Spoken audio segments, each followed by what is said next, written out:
joined now by the former WEC and UFC lightweight champion who competes next weekend at Bellator 268 against Brent Primus in the lightweight division.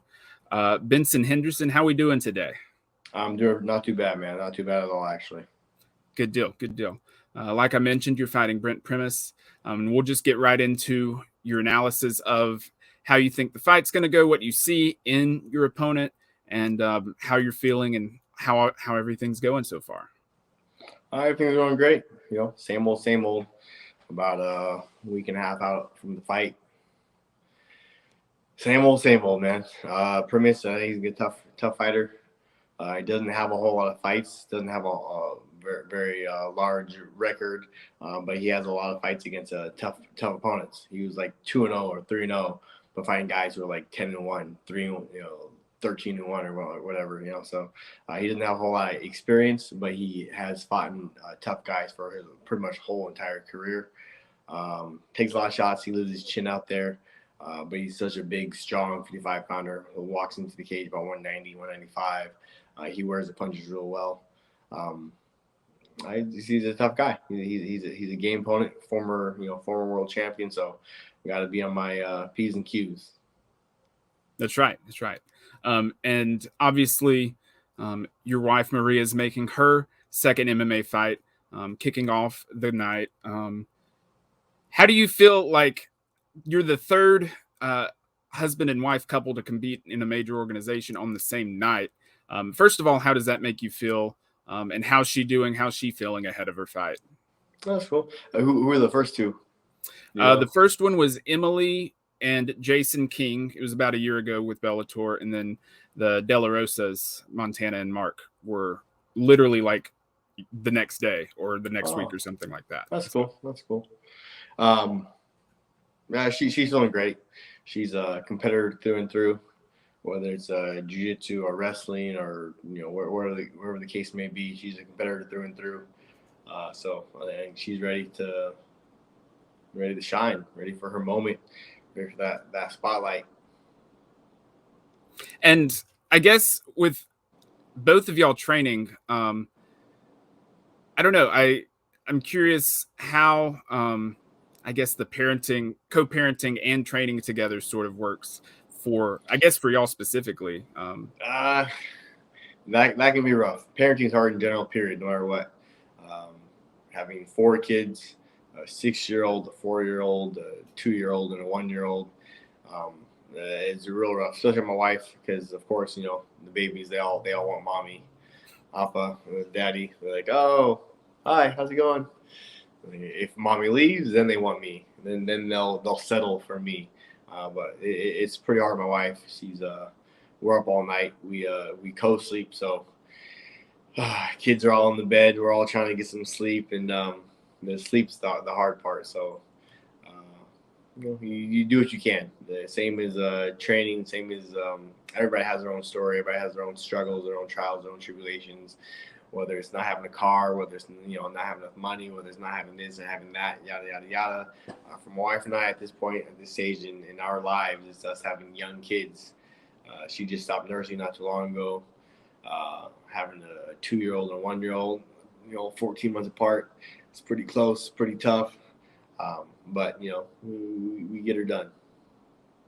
That's right, and obviously, I can understand 4 children is a lot, and that can be a lot to deal with. But what are some of your favorite aspects about being a parent, and maybe your favorite thing about raising your specific kids? I just being a parent in general, like as hard as it is, it has its equally good rewarding moments. Seeing your son, your kids, your daughter just smile. Just a simple smile, it's simple joy.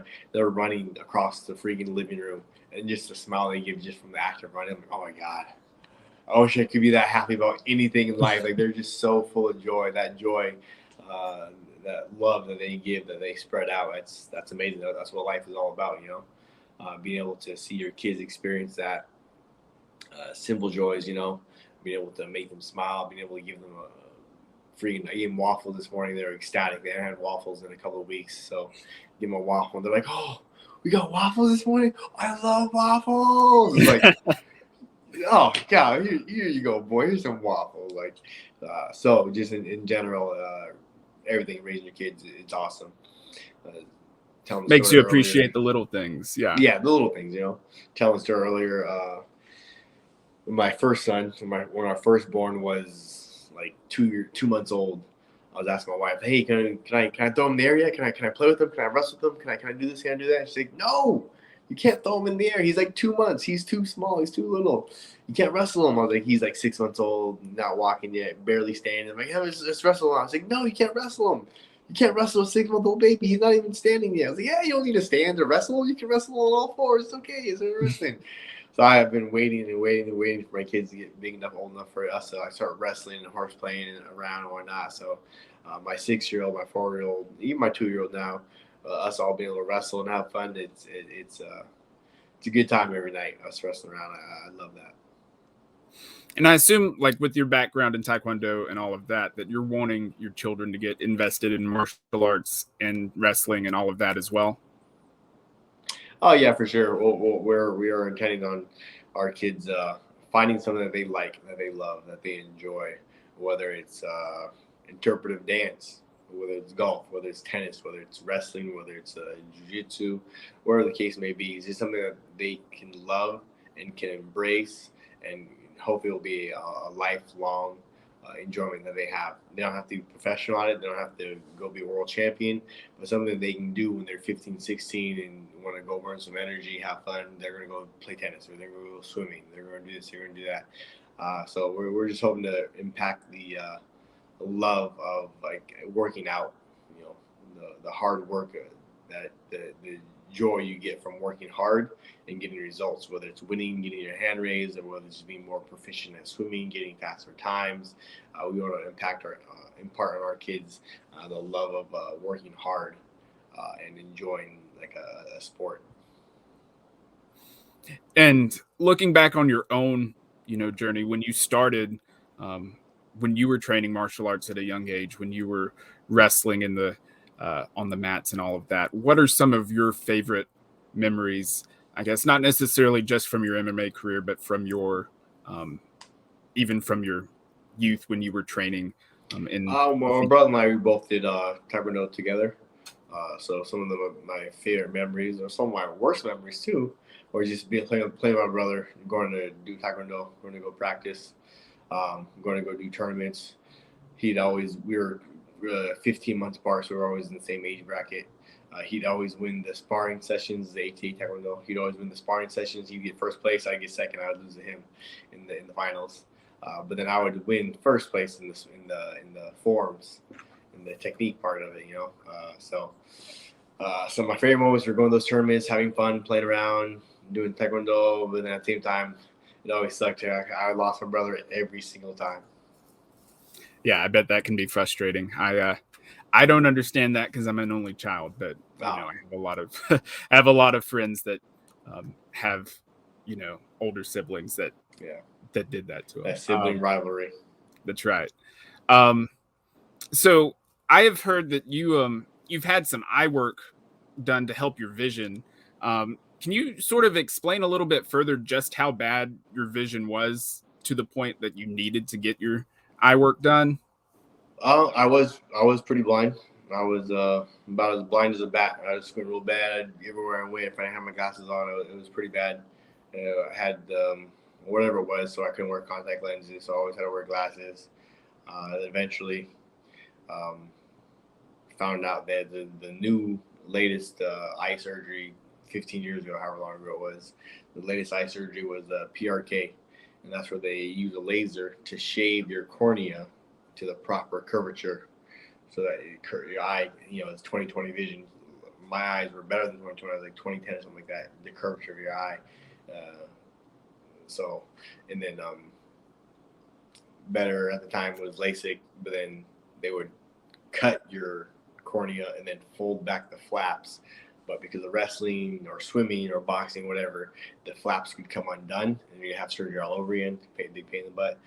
With PRK, using the laser, they laser your eyeball to the proper curvature, and then you can wrestle, you can fight, you get poked in the eyes, no big deal. So when they had that came around, That was the route that was told was best for me. Helped me the most, and that's the route I went. And they had Superman eyes after that. I had $6 million man eyes after that.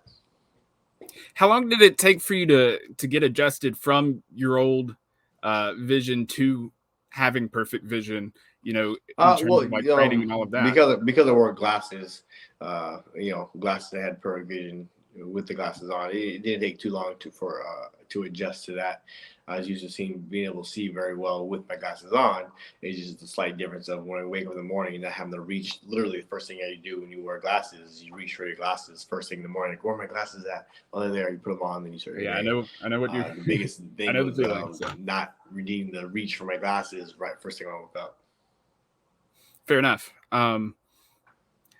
Well, I think one of the things that fans know about you the most is your hair. First of all, what do you do to keep it looking so good? I guess we'll start there, and then I'll ask the next question once you answer that. Nothing. I don't do it. I'm extremely lazy with my hair. Extremely frugal with my hair. I haven't paid for a haircut since I was like 9 years old. Once I was like 9 years old, I realized how expensive I have. My mom and my family didn't have a whole lot of money growing up. I saw how expensive haircuts were. I was like, I'm not gonna pay money to cut my hair. Cut my own hair. So I would just shave my head and let it grow for like a month or 2 months or whatever. Let it grow for a while. Then I shave it again. I let it grow. So I did that all the way until college. My senior year of college, I cut it because of wrestling. But my senior year of college, being done wrestling, I shaved it, cut it off. I'm just gonna let it grow now. Like I've always shaved it since I was like 9 years old, 10 years old, something like that. I've always cut it off, let it grow, cut it off, let it grow. I'm just gonna let it grow. And then my senior year in college, I have cut my hair and I let it grow ever since then. And now I hop in the shower, rinse it out, put a little bit of conditioner maybe. I hop in the shower, I shake my hair, and that's it. I'm very lazy. I don't like doing anything. I don't like messing around with it. I just put it up in a bun, put it in a ponytail, and I'll call it good to go. So, what at this point at 37, you've been growing your hair out for, 15 years or so. What would it take at this point to get you to cut your hair, if anything? I don't have any special connection. I'm not one of those guys who refuses to cut my hair. I'll cut my hair eventually. Like I said, my three boys, my 6-year-old, my 4-year-old, my 2-year-old, they all have long hair. So I'll probably let it grow until they get a little bit older. And then with their long hair, they become more secure and more, not shy about having long hair. They have long hair. They go, oh, you have long hair. You're a boy. Like, yeah, I got long hair. My daddy, he has long hair too. Look at him. He has long hair too. So I'll probably just have my long hair just so that my kids can relate to that, having long hair, and they see an example of someone with long hair like that. But there's no special connection with it. I don't refuse to cut my hair, nothing like that. Good deal. So this is your first time fighting in your hometown, in your home state of Arizona, in a while. Can you tell me how it feels to not have to really do much traveling to? Oh, it's awesome. The logistics of it, not having to worry about packing clothes, packing all the right food, making sure I have 18 bags of post-workout meal, 18 bags of a pre-workout meal, 18 bags of late night snack, 18 bags of make sure all the logistics is so much easier finding that home. So I'm very excited for that. Still going to go to the hotel, still going to check in the hotel, spend the week in the hotel. But it's just nice not having to pack everything.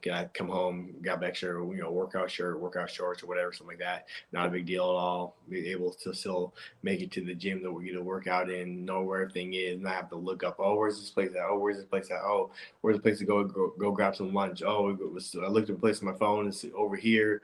You get there and it's not what you're looking for. It's not what you need. So then you gotta go drive over here, look for an extra freaking jock strap. Oh, I forgot my jock strap. Oh goodness, I go find a place. So it is very nice, very convenient fighting in my adopted home state.